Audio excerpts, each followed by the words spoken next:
Hey gamers! My name is Calabai and I'm back with another ESO PvP build video. Today we're going to be talking about a 1-bar 2-handed stamina Dragonknight. I wanted to make a nice and easy build to play that utilizes the 2-handed weapons because I just love that playstyle. This build has the perfect setup so you don't need to worry about skill rotations or lining up a burst. You can just jump right into the middle of the battle and start swinging. And because this build is super simple and easy to play, it's pretty solid for any beginner PvPers out there looking to try out Cyrodiil. So without any further ado, let's see what we got.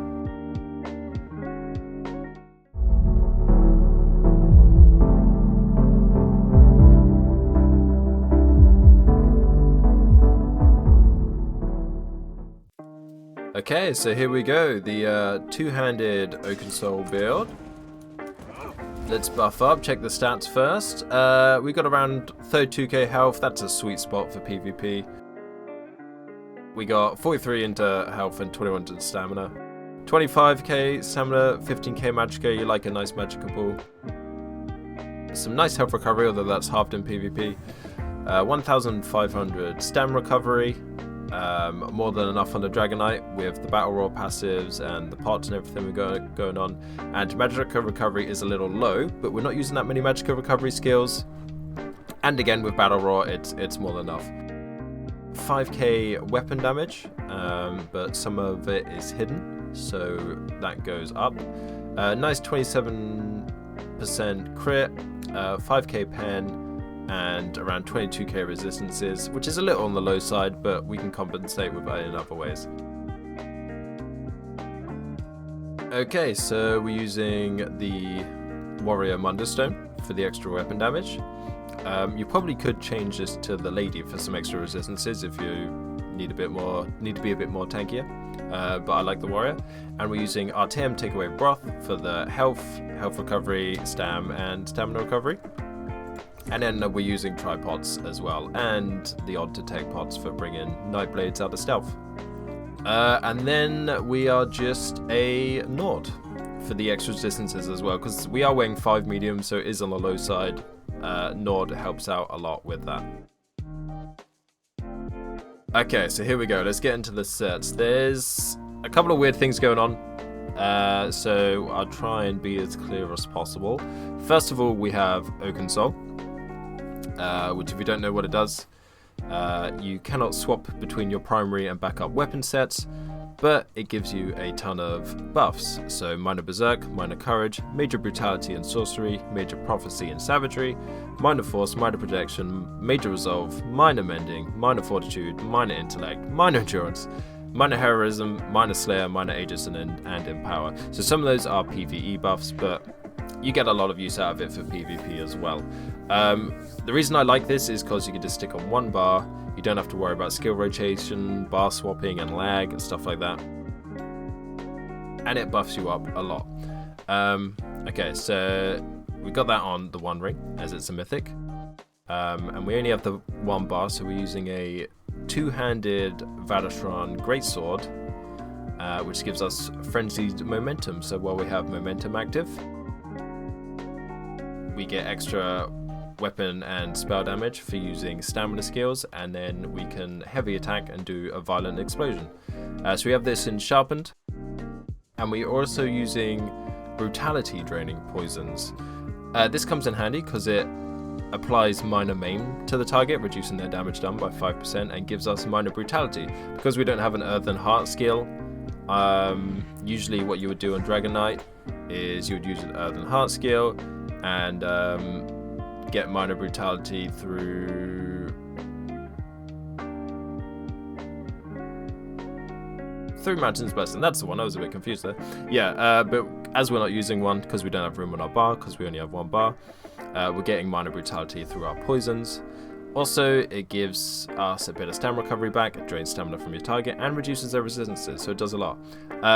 Very handy, very nice. You make these by using Blessed Thistle, Dragon Thorn, and Torchbug Thorax. So you can get hold of these, very handy. So that's that. We are using a Bloodspawn monster set, which is probably the best monster set for a DK. Add recovery, and when you take damage, you have a 6% chance to generate 13 ultimate and increase your physical and spell resistance. So the more ultimate the DK is great, and resistance is also very great. And then we have 2 Piece of Trainee to give us extra health and extra magicka. We have this on the body and the necklace. And then that leaves a 5-piece set that we can fit on, which we're going with Sword Singer, which gives us stamina, weapon damage, crit, and a huge amount of weapon and spell damage to our 2-handed abilities. So as we're using Dizzy Swing and Executioner on this build, that's a huge amount of weapon damage that's active on those at all times.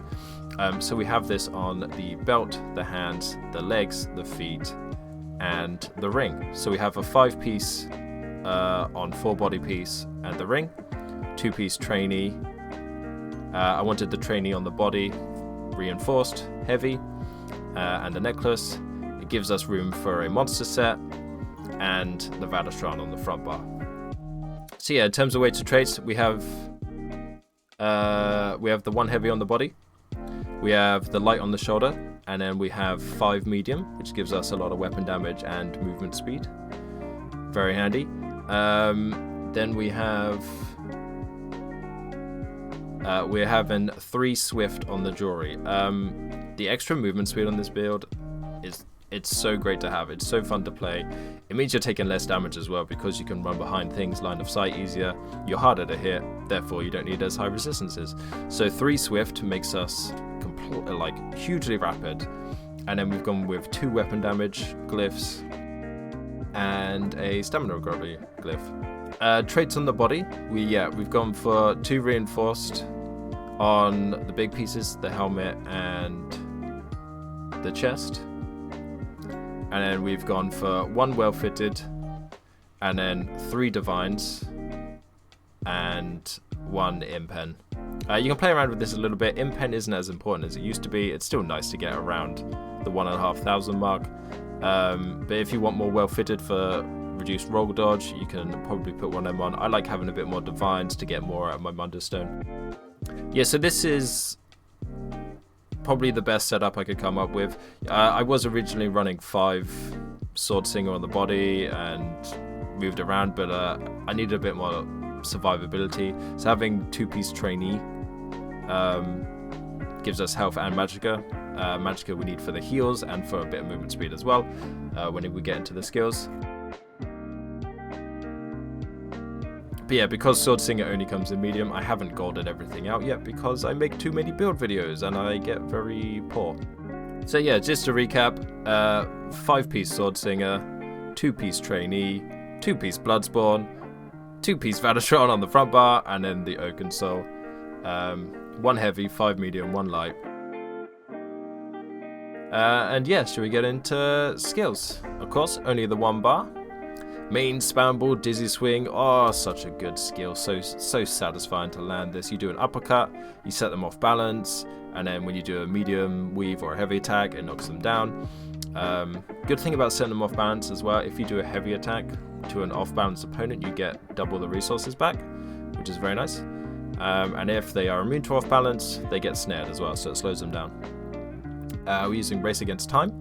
This gives us minor force, increasing our crit damage, and it gives us Major Expedition, increases our movement speed. So with 3 swift and Major Expedition, we are rapid, very rapid. And it removes all snares and immobilizations, which is very handy if you get stuck. Big old panic heal, coagulate and blood. As these are the only 2 magicka skills we have, they are very expensive, but because of all the recovery we get back from magicka anyway, you can spam this quite often. But what you want to do is wait till the last possible minute to use it, because it recovers 50% of your missing health. The lower health you are, the bigger burst you get from this, especially when it crits. And a nice little buff, it gives you major fortitude as well. I'm going for Executioner. Does a huge amount of damage to people who are under 50% health. So you hit them with the Dizzy Swing, knock them down with a medium weave, and then execution them when they're on the floor. And then Rally. This is a nice heal over time. It gives minor endurance, giving stamina back. It gives the burst heal if we need it. And that is what is going to be proccing our Valistran to get the burst as well. So what you do is you just rally, run in, hit him with the Dizzy Swing, hit him with an Executioner. That's literally all you need to worry about. In terms of healing, try to use Coagulating Blood first when you're low health, so you get the bigger buff. And then top up with Rally afterwards. It's better to do that way, because if you do the Rally burst first and then hit Coag, you won't get as much of a heal. And then I've gone for Ferocious Leap for the ultimate. This does huge amount of damage, and it gives you a shield to make you survivable. So you can mix that in with your burst of Executioners and Dizzy Swing for a huge amount of damage. I did originally want to use the two-handed ultimate, just because of the way I've got this build going on, but oh god, it's just useless. It just, for half the time it misses because they're dodging or something, and it's hard to land, and it hits like a wet fish. It's terrible. So you can't go wrong with Take Flight.